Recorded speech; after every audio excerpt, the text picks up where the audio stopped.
Dulu di SMA saya termasuk ranking terakhir. Saya ranking 50 dari 50 orang di kelas saya. Saya dulu SMA-nya di SMA Negeri 1 Denpasar ya, di Semansa Denpasar. Jadi kalau kamu juga ternyata adalah alumni dari Semansa Denpasar atau kamu adalah anak Semansa sekarang, halo. Dan dulu saya bercita-cita, saya pengen banget kuliah di ITB. Dan akhirnya sebagai anak ranking terakhir di Semansa, di SMA Negeri 1 Denpasar, saya berhasil kuliah di ITB. Sebagai anak ranking terakhir, saya bisa kuliah di ITB. Saya akan cerita gimana caranya. Tapi yang paling penting sebenarnya adalah message dari video ini adalah bagaimana mindset yang saya gunakan. Lalu kemudian saya praktekkan dalam kehidupan nyata sehingga ranking terakhir pun bisa kuliah di salah satu kampus terbaik di Indonesia. Itu sebenarnya message-nya. Jadi bukan saya mau flexing, bukan saya mau pamer, tapi enggak.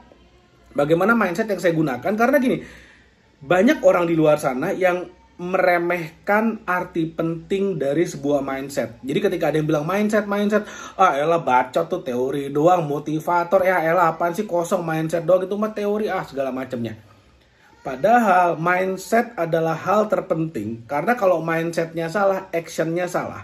Kalau mindsetnya salah, keputusan yang diambil salah. Kalau mindsetnya salah, maka cara kita menganalisa apapun yang terjadi dalam kehidupan ini menjadi salah. Ketika analisanya salah, maka keputusannya salah. Ketika keputusannya salah, actionnya salah. Ketika actionnya salah, maka nasibnya juga salah. Jadi kalau kamu sekarang buka rekeningmu di bank dan jumlah uangnya, jumlah saldonya masih di bawah dari yang kamu inginkan, mungkin ada yang harus di-upgrade, ada yang harus diperbaiki tentang mindsetmu. Nah, salah satu mindset yang paling penting yang pernah saya gunakan dalam hidup ini, itu saya praktekkan betul ketika saya masih SMA.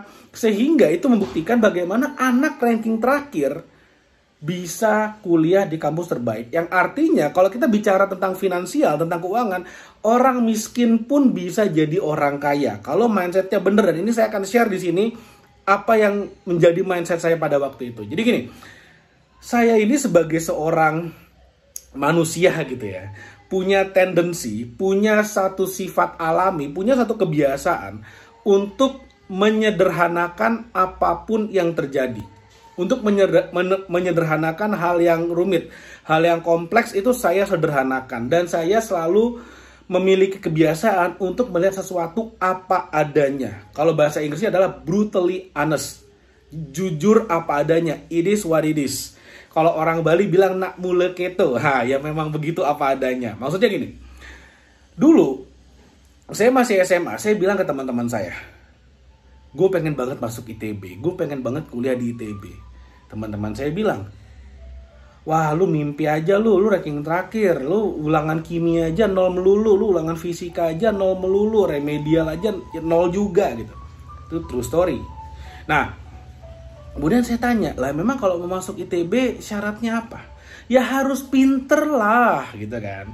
Kan yang masuk di ITB, di UI, segala macam itulah, UGM, harus pinter-pinter. Nah, di sana saya mulai mempertanyakan, memang pinter itu apa? Apa definisi pinter? Saya yakin nggak banyak orang yang kemudian mendefinisikan pinter itu apa. Ya, saya yakin. Cuman bisa bilang, harus pinter, harus ranking 1. Oh iya, apakah ranking 1 artinya pinter? Nggak juga. Nggak juga sebenarnya. Karena gini, dari sana saya mulai berpikir, untuk masuk ITB itu bukan harus pinter, bukan harus ranking 1. Kenapa? Karena begini, ini logika sederhana ya. Mau masuk sebuah sekolah, mau masuk kuliah, ada ujiannya.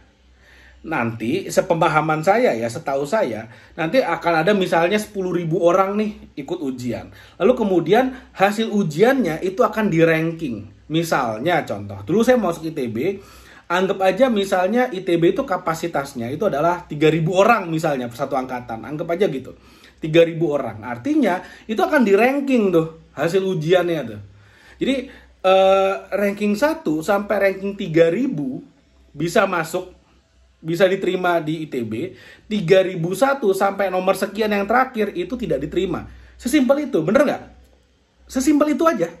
Nah, pertanyaannya adalah bagaimana supaya saya bisa masuk di 1 sampai 3.000.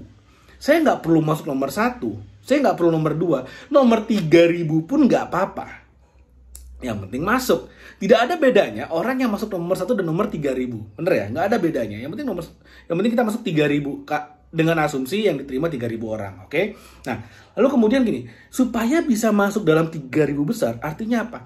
Artinya jawaban saya yang benar di dalam lembar ujian harus lebih banyak daripada sekian ribu orang yang nggak diterima. Gitu aja. Kalau misalnya yang ikut ujian misalnya 10.000 orang, maka jawaban saya harus lebih banyak benernya dibandingkan dengan 7.000 orang lainnya. Jawaban bener loh. Jawabannya harus bener. Gitu aja. Saya nggak bilang harus bener semua, nggak. Yang penting harus lebih banyak benernya. Gitu aja. Supaya saya tahu jawaban yang bener, gimana caranya? Harus pinter kah? Oh, nggak juga. Nggak harus pinter untuk tahu jawaban yang benar. Supaya tahu jawaban yang benar, saya harus tahu jawabannya. Udah gitu aja. Supaya bisa menjawab dengan benar, ya saya harus tahu jawabannya. Nggak harus pinter. Harus tahu jawabannya. Supaya tahu jawabannya, apakah harus pinter? Nggak juga. Karena gini, misalnya saya tanya, apa sih kode atom untuk oksigen? Kode atom ya? O jawabannya. Apakah saya harus pinter untuk tahu bahwa oksigen itu adalah O? Nggak juga. Saya cuma harus pernah baca, maka saya akan tahu. Ini cuma soal tahu atau nggak tahu, pernah baca atau nggak. Hidrogen itu apa sih kode atomnya? H. Apakah saya harus pintar untuk tahu? Nggak juga. Saya cuma harus tahu aja. Saya harus pernah baca sehingga saya tahu hidrogen itu H. Saya nggak harus pinter. Percepatan gravitasi berapa sih? 9,8 meter per second kuadrat. Apakah saya harus pintar? Enggak. Saya cuma harus pernah baca. Ngerti ya maksudnya ya? Jadi supaya saya bisa menjawab dengan benar, saya harus tahu jawabannya. Saya harus sudah pernah tahu jawabannya. Gimana caranya biar pernah tahu jawabannya? Saya harus sudah membiasakan diri dengan soal-soal yang ada. Soal-soal ujian masuknya. Sesimpel itu. Gimana caranya? Pelajari soal-soal sebelumnya. Dari mana taunya? Ada banyak sekali beredar di Gramedia, di toko buku, SPMB. Dulu kan saya ikutnya tahun 2007 tuh.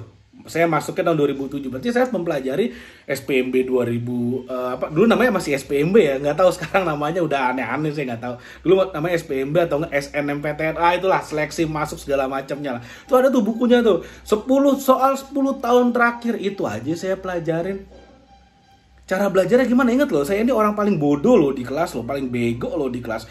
Yang ujiannya 000, remedi 000. Gimana caranya? Saya beli buku soal-soalnya, beli buku kumpulan soal, saya pelajari dari pembahasan soalnya dulu. Saya nggak perlu tahu konsep segala macam, nggak. Saya cuma perlu membiasakan diri hafal dengan soal-soalnya. Oh, soalnya modelnya ini nih yang keluar nih, modelnya ini nih yang keluar nih. Saya pelajari gimana? Dari pembahasannya dulu. Pembahasan soalnya saya pelajari, oh begini caranya, lalu kemudian saya kerjakan soalnya. Di sana saya membiasakan diri dengan soal-soal yang akan keluar. Saya biasakan diri, oh kayaknya dari 10 tahun terakhir yang keluar seperti ini nih. Besar kemungkinan tahun ini akan keluar lagi yang sama. Sesimpel itu, iya kan? Jadi saya cukup dengan tahu pola soalnya yang sering keluar. Saya cukup tahu gimana cara ngejawabnya, sehingga nanti ketika keluar beneran, saya udah tahu jawabannya. Saya udah tahu cara cari jawabannya. Sehingga jumlah jawaban saya yang benar lebih banyak daripada kompetitor saya yang tidak diterima. Sehingga saya termasuk yang diterima. Sesimpel itu. Apakah harus pinter, harus ranking 1? Jawabannya tidak.